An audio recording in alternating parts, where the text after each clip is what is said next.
திமுகவில் உள்ள ஒரு பெரிய சிக்கல் என்ன அப்படின்னா, அவங்க எதிர்க்கட்சியாக இருக்கும்போது ஒரு ஸ்டாண்ட் எடுப்பாங்க. ஒரு அணுகுமுறை இருக்கும். இப்போ உதாரணத்துக்கு பரந்தூர் விமான நிலைய ப்ராஜெக்ட்னு வச்சுங்களேன். அவங்க என்ன பண்ணுவாங்கன்னா, எதிர்க்கட்சியாக இருக்கும்போது அங்கே விமான நிலையம் அமைக்கக்கூடாது, அந்த மக்களை நீங்கள் காலி பண்ணக்கூடாதுன்னு சொல்லுவாங்க.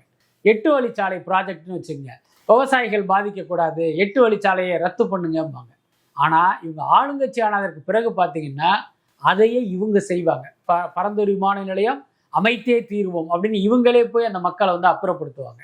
8 வழிச்சாலை பார்த்தீங்கன்னா சைலண்டாக இவங்களே அந்த விவசாய நிலங்களெல்லாம் அழித்து அந்த ப்ராஜெக்ட் ஸ்டார்ட் பண்ணுவாங்க. இது எல்லா காலத்திலும் திமுக இப்படி ஒரு இரட்டை நிலைப்பாட்டில் இருக்கிறது, தொடர்ந்து நடந்துக்கிட்டு தான் இருக்குது.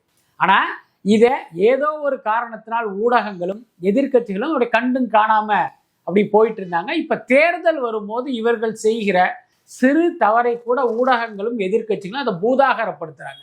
அதனால தான் இப்போ சமீப காலமாக இவங்க ஏதோ நிறைய தப்பு பண்ணி மாட்டிக்கிட்ட மாதிரி நமக்கு தோணுவதற்கு காரணம் என்ன அப்படின்னா, இப்போ எலெக்ஷன் வருது, இவங்க என்ன பண்ணாலும் அதை நம்ம பெருசாக்கணும், அப்போ மக்கள்கிட்ட இவங்களை அம்பலப்படுத்தணும் அப்படிங்கிறது எல்லாருக்குமே ஒரு முக்கிய நோக்கமாயிடுச்சு.